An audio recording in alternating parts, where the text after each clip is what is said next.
Good morning বন্ধুরা, তোমরা সবাই কেমন আছো? আমি তো খুব ভালো আছি। আর ভাবলাম যে সকাল সকাল তোমাদের কাছে আমার পরিবারের সব বাড়ির কাছে হাজির হয়ে যায়। তো আমার পরিবারের সবাইকে স্বাগত জানিয়ে সকাল সকাল ব্লগটা স্টার্ট করে দিলাম। এখনও 6টা বাজেনি। আমি উঠে বললাম কেন ছেলেগুলো তাড়াতাড়ি বেরিয়ে যাবো না, আর টিউশন আজকে আমি ছুটি দিয়ে দিয়েছি। আজকে বেশ একদম শরীরটা মানে ভালো লাগছে না, কিছু না। তাই কালকে প্রচণ্ড বিকেলে শরীরটা খারাপ হয়েছে না, বিকেলে সবাইকে ফোন করে দিয়েছি। একজনকে ফোন করলে একটা মাও খবরটা পেয়ে যায়। তো আমি বলছি আর বাচ্চাগুলোকে পাঠিয়েও না, আজকে শরীরটা আমার প্রচণ্ড ভালো। তাই একদম লিকার চা একটু বেশি করে নিয়েছি যাতে গলাটা আরাম পাবে। একদম প্রচণ্ড মানে কি গলা ব্যথা, তোমাকে কী বলবো। ওই জন্য এরকম 4টে বিস্কুট নিয়েছি। আর রাতে কিচ্ছু খেতে পারিনি, প্রচণ্ড খিদেও পেয়ে গেছে। হ্যাঁ,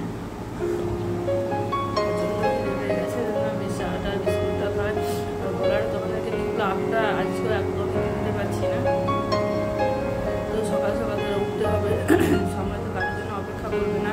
তো বলে তাড়াতাড়ি ভাতটা একটা ভাত বসিয়ে দিলাম। জামা কাপড় ছেড়ে নিয়েছি সকালে, আর বিছানা ছেড়েই নিয়েছি একদম। কেন শুধু ছেলেটা ছাড়া হয়নি, আমাদের বিছানা ছেড়ে নেমে গেলাম। না তাতে চটপট কাজগুলো করে নিই। প্রচণ্ড সকাল রান্নাঘরটা প্রচণ্ড গরম হয়ে যায়। মেয়েটা খাবারটা ভিজে রাখলাম, বিস্কুটটা ভিজিয়ে রেখে দিয়েছি বলে ঠান্ডা হোক। ঠান্ডা না হলে বলে এত গরমটা খাওয়ানো যাবে না ওকে। তো চলো তাহলে চাটা খুব ভালো লাগছে, খাচ্ছি। গরমটা গলাটাই পাচ্ছে, খুব ভালোই লাগছে। চাটা খায়। কাশিটা তো খুব আগেই হয়েছে, হঠাৎ করে কেন যে গলা ব্যথাটা শুরু হলো বুঝতেই পারলাম না। প্রচণ্ড গলা ব্যথা। তো বিস্কুটটা খায়, খালি পেটে তো আর ওষুধ খাওয়া যাবে না।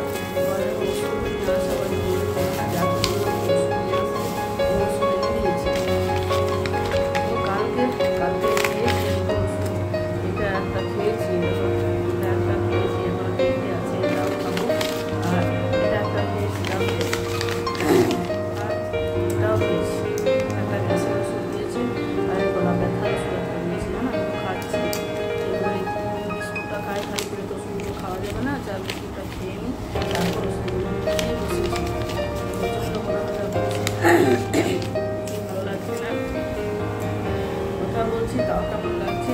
তো ধরো তাড়াতাড়ি করে নিই, যা তরকারি কাটতে বসে গেছে। বিশেষ গরমে কেউ কিছু খেতে চাইছে না। ওরা বলছে প্লেন পোস্ত ডাল আর ভাত করে দাও। আজ তো তারপর আবার বৃহস্পতিবার। ঠিকই আছে তাহলে। তো চলো একটা পোস্ত ডাল ভাত আর পটল যদি কিছু হয় আছে ফ্রিজে, অনেক কিছুই সবজি কিন্তু কেউ খেতে চাইছে না। তো দেখি যা পারি করিয়ে নিই চটপট করে। তো বাচ্চাদের কাছে শরীরটা ভালো লাগছে না, তাই বাচ্চাদেরকে ছুটি দিয়ে দিয়েছি আজকে দিনটা। তাও ওরা মানবে না। দেখো এখন বিরাট সব চলে আসতেও পারে বকুকে নিয়ে খেলা করবে বলে। তো বন্ধুরা চলো চাটা তাহলে খেয়ে নিই। চাটা খেয়ে মেয়েটাকে খাইয়ে নিই, তারপর ভাত একটু হোক, তারপরে দেখি কী সবজি হয় রান্না করবো। সকাল থেকে মানে নাচ তোমাদের কথা, সকাল হলে আমার তোমাদের কথা মনে পড়ে যায় যে আমার এত বন্ধু আছে, এত আমার পরিবার আছে। তো সবাইকে সকাল সকাল স্বাগত না জানালে আমার একদমই ভালো লাগে না। তো চলো তাহলে চাটা খেয়ে নিই। তো বন্ধুরা তোমাদের তো বললাম চা খাওয়া হয়ে গেল। চাটা খেয়ে পরে সোজা গ্যাসের কাছে চলে এলাম। গ্যাসের কাছে আমার যায় সবজি কাটা, পোস্ত আলু কেটে দিয়েছে, আর একটু পটল আলুর তরকারি হবে তোমাদের তো বললাম। আর এখানে দেখাতে ভুলে যাবো, মেয়ের খাবার রেডি হয়ে গেছে। ওকে মানে ভাবছি পোস্তটা বসিয়েই দিই, তারপরে সময় যেহেতু এখনও হয়নি, এই 6টা 20 বাজে। তো বলি পোস্তটা বসিয়ে দিই, তারপর মেয়েটাকে খাওয়াবো। তো চলো তাহলে। আর ভাত 1 ফুট হয়ে গেল। দেখো ভাত একটু ফুটিয়ে অফ করে দিলাম। চলো পোস্তটা বসিয়ে নিই, খাওয়াবো। আর পোস্তটা হোক, আর তারপরে পটলটা বসিয়ে দেবো। তারপর তাড়াতাড়ি পুজো পাঠ শুরু করে নেবো। তো ভাবছি পুজোটা করেই নেবো তাড়াতাড়ি, বেশিক্ষণ আর ওয়েট করবো না। কেননা যা গরম পড়েছে, আর গরম প্রচণ্ড গরম, তাই না? রান্নাঘর করে তো তাহলে একটু ঠান্ডা ঘাটে বসতে পারবো, কোকো দিতে পারবো। তাহলে রান্নাবান্নাটা ছেড়ে দিই। তো বন্ধুরা ছেলেকে পাঠিয়ে দিয়ে স্নান টান করে পুজো করে দেখো একটা কুর্তি করে রেডি হয়ে গেলাম। তো সকাল থেকে ভাবছিলাম যাওয়া হবে না হবে, ওই জন্য তোমাদের কাছে বলতে পারিনি। তো এখন শেষমেশ যাওয়াটা মনে হচ্ছে হবে, তো ওই জন্য একটা কুর্তি পরেই নিলাম। তো চলো যাই, যেখানে আগে পৌঁছাই সেই জায়গায়, তারপরে তোমাদের সাথে দেখা হবে। আগে পৌঁছে যাই, তারপরে তোমাদের সাথে আবার কথা বলবো। তো বন্ধুরা এই দেখো আমি চলে এলাম, পৌঁছে গেলাম। সকাল থেকে কালকে রাত থেকে তোমাদেরকে বলছি না, কাল রাত থেকে দিয়ে মা বলো, বৌদি, দাদা, ভাবি, ভাইয়ের বউ সবাই ফোন করছিল যে দিদি চলে এসো। তো দেখলে যে আমি বাড়ি চলে গেলাম। তারপর দেখলে যে সকালে ওষুধ খেলাম, ওষুধ এখন গলা ব্যথাটা একটু জাস্ট ভালো আছে। তো এদের এত ফোন করছে, বিরক্ত করে দিচ্ছে। তখন বললাম যে না তাহলে যাই, আবার বিকেলে বাড়ি চলে যেতে হবে। তোমরা তো বললাম তোমার দাদা ভাইয়ের শরীর খারাপ, ছেলেও বলছে আমারও গলা ব্যথা, ছেলেরও শরীরটা ঠিক নেই। তো একটু দেখবো, আজকে কুঞ্জভঙ্গ হবে, আমি বাপের বাড়িতে চলে এসেছি। তো মা সবাই এরকম বলছি বারবার যে চলে করে। আর বাইরে তো প্রচণ্ড রোদ, কি আর বলবো, কিছু বলা নেই। এত রোদে আসা ইচ্ছেটাও ছিল না, বাধ্য হয়ে আসতেই হলো। বিকেলে আবার বাড়ি ফিরে যাব, একটু দেখবো। তোমরা তো শুনতেই পাচ্ছ যে কি হচ্ছে আর কি না হচ্ছে। চলো আজ কুঞ্জভঙ্গটা দেখে নিই, তারপরে খাওয়া দাওয়া করে বাড়ি চলে যাবো। তো বন্ধুরা দেখো, মা গেল, বলে তোরা আয় সার করে। আমি আর বৌদি যাচ্ছি, একটু বসবো। অনেকক্ষণ আরম্ভ হয়ে গেছে।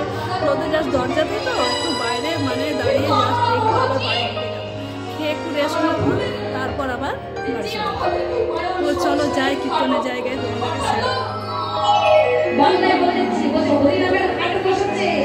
তোমাদেরকে সময় হয়ে যখন সময়টা চলে যাবে তখন আর কোনো দাম থাকবে না। তাই কি বলছে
मेरा मन मेरा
শেষ হয়ে গেল। কীর্তন শেষ হওয়ার পর খাওয়া দাওয়া করলাম একসাথে সবাই।